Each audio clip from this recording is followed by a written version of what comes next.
ایک صاحب سے میں نے کہا کہ جناب وہ 2000 ریال لگ گیا تو کیا کرنا ہے؟ کہنے کوئی مسئلہ نہیں، پاسپورٹ نواں بنوا لو، گنجائش ہے، یعنی ہر شے کا حل ہے۔ تو میں نے کہا یار اب عمرہ کرنے جاتے وقت بھی بندہ دھوکہ دے کے جائے، اللہ کے گھر جاتے وقت بھی اس طرح کی حرکت کرے، کیا حال ہو گیا؟ ہر چیز کا لوگوں نے حل نکال لیا، ہر چیز کا لوگوں نے سٹائل بنا لی۔ ایسا نہ کریں، یہ درست نہیں۔ احمد رفو کر کہنے لگا اس طرح سیوں گا کہ پھاڑنے والے کو بھی پتہ نہیں۔ ان کا پیسے لے یار تو سی دے۔ اس نے سی دی، اگلے شام ہی لا کے بچھا دیا گدا۔ تیسرے دن بادشاہ سلامت آئے، آ کے پہلی نظر گدے پہ ڈالی، اس نے بلایا سب ملازمین کو، کہا کس نے سیا ہے؟ کہا جناب کیا ہوا؟ کہا یہ پھٹا ہوا تھا۔ کس نے؟ کہا نہیں پھٹا ہی نہیں۔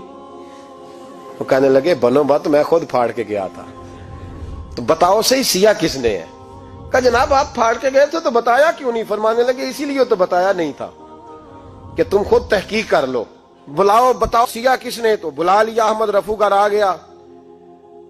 اس کو جب بلا کے سامنے بادشاہ کھڑا کیا، کہا بھئی تم نے سیا ہے؟ کہنے لگا حضور آپ کے سارے ملازم کٹھے ہو کے آئے تھے، میری غلطی کوئی نہیں۔ کہا نہیں یار تو بڑا کاریگر ہے، میں نے اپنے ہاتھ سے پھاڑا تھا پر مجھے بھی نہیں پتا چل رہا کہاں سے پھٹا تھا۔ اچھا یہ بتا یہ تھیلی جو ہے یہ بھی تو نے سی تھی؟ اس نے کہا جی آپ کے خادم کا ہی کارنامہ ہے، وہ فلانے علاقے کے قاضی صاحب آئے تھے، اس میں سے ہیرے نکال کے تو کھوٹے سکے بھرے تھے، تو مجھے بھی تھوڑا سا حصہ ملا تھا۔ محمود نے سارے گواہ بھی اکٹھے کر لیے، ثبوت بھی اکٹھے کر لیے۔ پھر قاضی کو بلایا، پہلے سارے ثبوت اور گواہ کیس حل کر لیا۔ پھر ہمارے ہاں یہ حال ہوتا ہے کہ مدعی 2-3 ہفتے کے بعد خود ہی ہاتھ باندھ جاتا ہے، کہنا تسی میری جان چھڈو، مجرم پھڑو پاوے نہ پڑھو۔ وہ کہتا ہے مجھے معافی دو، میں رہا۔ ظلم ہے نا، ظلم زیادتی ہے کہ جو بیچارہ اتنے سوال مجرم سے نہیں ہوتے جتنے مدعی سے ہوتے۔ اب یقین کریں اتنے سوالات ہوتے، بیچارہ ہف جاتا ہے۔ یہ طریقہ درست تو نہیں، ایک لٹ گیا اور دوسرا طرح طرح کے سوالوں کے جواب دیتا پھرے بیچارہ۔ سارے ثبوت اکٹھے کر کے قاضی صاحب کو بلایا تنہائی میں لے جا کے۔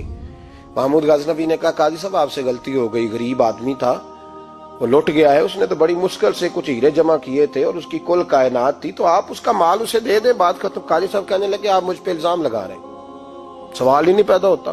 آپ میری داڑھی دیکھیں، آپ میرا اعزاز دیکھیں، دنیا جانتی ہے میں اس کا۔ قاضی صاحب انسان بھول ہی جاتا ہے، بندہ بھول جاتا ہے، غلطی ہوگی، مال نے کہا نہیں سب کہا میں تنہائی میں پوچھ رہا ہوں، میں اس وقت پوچھ رہا ہوں جب دوسرا موجود کوئی نہیں، آج توبہ کر لے، میں کچھ نہیں کہوں گا، تو میری زبان پہ اعتبار کر، تجھے پتہ ہے میں جو کہتا ہوں اس پہ عمل بھی کرتا ہوں، باز آ جا۔ پر قاضی نے کہا نہیں میری غلطی کوئی نہیں۔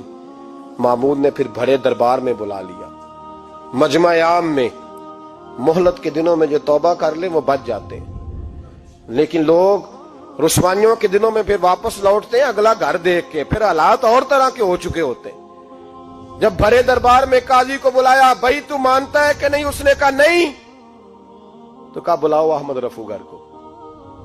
جب وہ احمد رفو گھر آیا تو بوڑھے قاضی کی ٹانگیں کانپنے لگی، جملے ٹوٹنے لگے، لفظ زمین پر گرنے لگے، بات صحیح نہیں ہوتی، زبان لڑکھڑانے لگی۔ محمود کہنے لگے قاضی میں نے تجھے کہا تھا وہاں مان جا بات، اب بڑے دربار میں بول۔ تو جب قاضی صاحب کی گردن خود بخود جھک گئی تو دنیا سمجھ گئی، کہا نکل جا میرے دربار سے۔ محمود بولے نکل جا، اتنی تجھے عزت دی، اتنی بڑی تنخواہ دی، قاضی بنایا، اور یہ تھوڑی سی رقم کے لیے، تھوڑی سی رقم کے لیے تو بددیانت ہو گیا، چل چلا جا، نکل۔ قاضی دربار سے نکلا تو لوگ لعنتیں برسانے لگے۔ کل جو دکانیں چھوڑ کے سلوٹ کرنے آتے تھے وہ کہنے لگے اس کی عمر دیکھو، اس کے کام دیکھو، دیکھو اس نے کیا کیا۔ گھر گیا، بچے جن کے لیے پاپ کمایا تھا، جنہاں لی تو پاپ کمائے ہن کتھے نہیں ہو تیرے گھر دے، وہ بچے کہنے لگے ابا جی ہم تو سکول مدرسہ جانے کے قابل نہیں رہے، امید تھی کہ بیوی ساتھ دے گی۔ وہ کہنے لگی میں میکے کیسے جاؤں گی، گلی کی عورتیں طرح طرح کی باتیں بناتی ہیں۔ اور بھائی کامیابیوں کے بڑے سربراہ ہوتے ہیں، کوئی کامیاب ہو جائے تو سارے کہتے ہیں میری سپورٹ سے ہوا ہے، ناکامیاں ہمیشہ یتیم ہوتی ہیں، ناکامیوں کا کوئی سربراہ نہیں ہوتا۔ جب تک تو قاضی تھا تو بڑے بات تھی، ہر بندہ کہتا تھا رشتہ دار ہے، رسوائی ہو گئی تو وہ تیری آنکھ ہو یا سنگ ملامت کی چبھن، کون پہنچا ہے میرے درد کی گہرائی تک، دور شہرت میں تو یاروں نے کیا یاد بہت، ساتھ آیا نہ کوئی کوچے رسوائی تک۔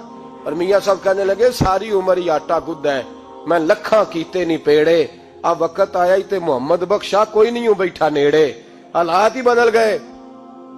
قاضی خاموشی سے اندر چلا گیا، اپنی رسوائی سمیٹ کے بستر پہ لیٹا، نہ روٹی کی بھوک لگی، نہ پانی کی پیاس لگی، نہ نیند آئی، ساری رات تڑپتا رہا۔ سویرے گھر والوں نے دروازہ کھولا تو روح پرواز کر گئی تھی، دنیا چھوڑ گیا۔ حضرت ابو نور علیہ رحمہ بولے، فرمانے لگے یاد رکھو کبھی بددیانتی نہ کرنا، کبھی۔ یہ تو محمود غزنوی کی عدالت تھی، قیامت میں رب کریم کی عدالت لگے گی۔ اور فرمایا وہاں تو گواہی دینے والا احمد رفو گر تھا، قیامت میں تو تمہارے اپنے ہاتھ پیر گواہیاں دیں گے، ہمارا اپنا وجود گواہی دے گا۔ اور فرمایا یہاں تو لانتے دنیا دار برساتے تھے، وہاں فرشتے ہوں گے۔ اور قاضی کو تو موت آ گئی تھی، قیامت میں تو دوبارہ موت بھی کوئی نہیں آئے گی، وہاں تو رہنا ہے اور سہنا ہے۔ بددیانتی معاشرے میں، اتنی بددیانتی ہر جگہ۔ اس معاشرے کا بھی کچھ بنے گا جہاں دوائی بھی خالص نہ ملے، جہاں دوائی میں بھی بددیانتی ہو۔ لوگ اپنے بچے کو آکسفورڈ یونیورسٹی میں پڑھانے کے لیے غریبوں کے بچوں کے رگوں میں جو دوائی اتارے وہ بھی 2 نمبر۔ اتنا بڑا بھی کوئی بددیانت معاشرہ ہوتا ہے کہ لوگ یہاں تک دھندا کریں، یہاں تک کہ لوگ لوگوں کی زندگیوں سے کھیل جائیں اور ہمیں احساس تک نہ ہو کہ کوئی مر جائے گا، کوئی ڈوب جائے گا، کیا بنے گا۔ اور جس نے وہ اپنی رجسٹر کی دوائی کی، اس نے 2-4 لاکھ روپیہ لیا اور اس نے یہ نہیں سوچا کتنے انسان میری وجہ سے مریں گے۔ قتل صرف یہ تو نہیں ہوتا گولی مار کے مار دینا، لوگوں کی زندگیوں سے لوگ کھیل جاتے ہیں، لوگ تباہی کر جاتے ہیں، لیکن بددیانتی سے باز نہیں آتے۔ میرے رسول پاک علیہ السلام کے غلاموں، نبی پاک صلی اللہ علیہ وسلم نے ذرا سی بددیانتی، اور صحابہ کا یہ مزاج تھا، اتنی سی بھی کبھی ان سے غلطی ہوتی تو تڑپ